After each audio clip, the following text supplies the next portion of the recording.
Au cours du XVIIIe siècle, l'Angleterre n'a cessé de s'enrichir. Comme l'écrit Adam Smith dans sa Richesse des Nations, ce qui était autrefois un château de la famille des Seymour est à présent une auberge sur la route de Bath. Le lit de noces de Jacques Ier, roi d'Angleterre, qui lui fut apporté du Danemark par la reine son épouse, comme un présent digne d'être offert à un souverain par un autre souverain, servait d'ornement il y a quelques années dans un cabaret à bière de Dunfermline. Le pays n'a cessé de s'enrichir. Comment expliquer cet essor prodigieux de la productivité de cette époque? Par un phénomène nouveau, la division du travail. Un exemple vaut mieux qu'un long discours. Smith illustre la division du travail par une description extrêmement célèbre depuis de la manufacture d'épingles. Je le cite. Un homme qui ne serait pas façonné à ce genre d'ouvrage pourrait peut-être à peine faire une épingle dans toute sa journée, et certainement il n'en ferait pas une vingtaine. Mais de la manière dont cette industrie est maintenant conduite, non seulement l'ouvrage entier forme un métier particulier, mais même cet ouvrage est divisé en un grand nombre de branches, dont la plupart constituent autant de métiers particuliers. L'important travail de faire une épingle est divisé en 18 opérations distinctes, lesquelles sont remplies par autant de mains différentes. Ainsi, ces 10 ouvriers pouvaient faire entre eux plus de 48 000 épingles dans une journée.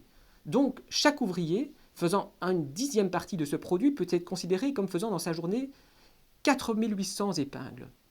Mais s'ils avaient tous travaillé à part et indépendamment les uns des autres, et s'ils n'avaient pas été façonnés à cette besogne particulière, chacun d'eux, assurément, n'eût pas fait 20 épingles, peut-être pas une seule dans sa journée. Cette division du travail conduit à la séparation des divers emplois et métiers. Cette séparation est poussée d'autant plus loin que la société est perfectionnée. Un pays riche surclasse un pays pauvre par l'incontestable supériorité de ses industries. L'augmentation quantitative de la production grâce à la division du travail s'explique par 3 raisons. Premièrement, un accroissement de l'habilité. Deuxièmement, l'épargne du temps habituellement perdu pour passer d'une activité à une autre activité connexe. On ne peut contracter des habitudes de flânerie et de nonchalance. Troisièmement, l'invention d'un grand nombre de machines qui facilitent et abrègent le travail et qui permettent à un homme d'exécuter la tâche de plusieurs. C'est à la division du travail elle-même que l'on doit l'invention de toutes les machines de ce genre. En effet, quand l'attention d'un homme est focalisée sur un objet, il y a beaucoup plus de probabilité qu'il découvre la méthode la plus rapide pour exécuter cette tâche que lorsque il doit manipuler une grande diversité de choses. Ceci explique que lorsqu'on visite fréquemment des usines, on a l'habitude de remarquer des machines inventées par quelques pauvres ouvriers pour abréger et faciliter sa besogne. Adam Smith écrit ici un passage souvent repris. Dans les premières machines à feu, il y avait un petit garçon continuellement occupé à ouvrir et à fermer alternativement la communication entre la chaudière et le cylindre, suivant que le piston montait ou descendait.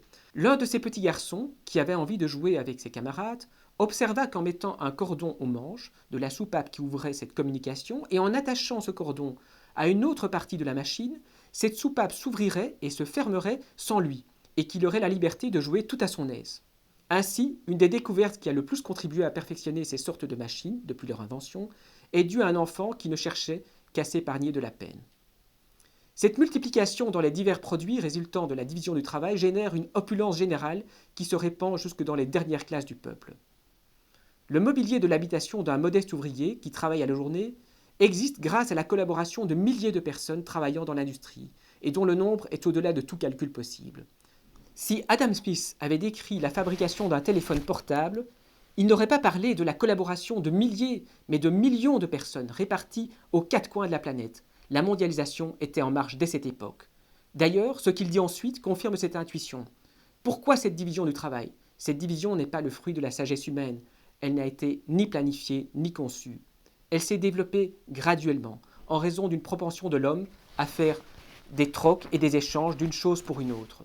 C'est cette disposition à trafiquer, pour reprendre les termes de Smith, c'est-à-dire cette propension à échanger, qui est à l'origine de la division du travail. C'est cette propension à troquer qui entraîne la formation d'une profusion de talents dans la société.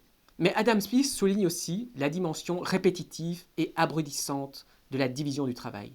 La majeure partie du peuple doit, dans son cadre professionnel, accomplir de manière répétée un nombre limité d'opérations simples. Cela ne manque pas d'être problématique pour son épanouissement. Raison pour laquelle Adam Smith insiste sur le fait qu'il incombe à l'État d'assurer une scolarité minimale à tout un chacun. Ajoutons également que ce phénomène de division des tâches, poussé à son terme, conduit aujourd'hui à ce que ces dernières sont assumées par des robots, libérant les activités des hommes pour d'autres professions et activités plus épanouissantes.